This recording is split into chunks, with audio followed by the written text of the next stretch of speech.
Future star যুব দলের ক্রিকেটারদের সম্বোধনে বহুল ব্যবহৃত শব্দ। যুবাদের ইন্টারভিউ নিচ্ছেন রিচার্ড স্টোনিয়ার। এই স্টোনিয়ারের হাত ধরেই হৃদয় তানজিম সাকিব শরীফুলরা তারকা হয়েছেন। স্টোনিয়ারই বাংলাদেশকে বিশ্বকাপ জিতিয়েছেন।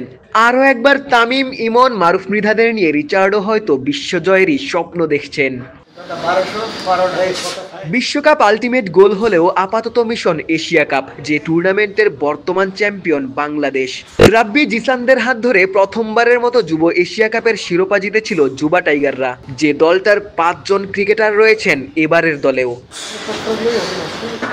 এশিয়া কাপ খেলতে দেশ ছাড়ার আগে যুবাদের সাহস দিয়েছেন বিসিবি সভাপতি ফারুক আহমেদ। ক্যাপ্টেন তামিমের সাথেও ছিল লম্বা আলোচনার কিয়দাংশ ক্যাপ্টেন তামিমের মুখেই শুনুন।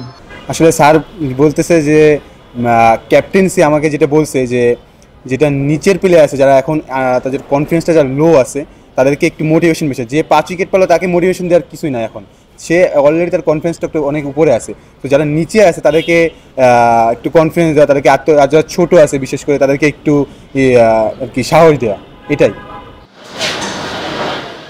জুনিয়র কিংবা আন্ডার পারফর্মারদের উৎসাহ দেওয়া কিংবা সাহসী করে তুলতেই পরামর্শ দিয়েছেন ফারুক আহমেদ। সাহসী হয়েছেন ক্যাপ্টেন আজিজুল হাকিম তামিমও। আবারও এশিয়া কাপ চ্যাম্পিয়ন হওয়ার প্রত্যয়ই ঝরেছে তামিমের কণ্ঠে। জিততে চান বিশ্বকাপও। আসলে সব দিক থেকে ইনশাল্লাহ ভালোই, কারণ কি যে আমরা চ্যাম্পিয়ন হয়েছি এবং 2020-এ যেটা ওয়ার্ল্ড কাপ চ্যাম্পিয়ন সেখানে কোচ এবং তার সবাই রয়েছে, স্টোনিয়ার, নাভিদ স্যার, সবাই আসলে খুব ভালো লাগতেছে। সেইটাই আছে যে চেষ্টা করবো যাইতে দুইটাই একসাথে নিয়ে আর ইনশাল্লাহ এশিয়া কাপ ওয়ার্ল্ড কাপ দুইটাই আমাদের টার্গেট আছে, এখন বাকিটা আল্লাহ ভরসা। Double million offer Walton fridge কিনে পেতে পারেন 20 লক্ষ টাকা, রয়েছে কোটি কোটি টাকার নিশ্চিত উপহার।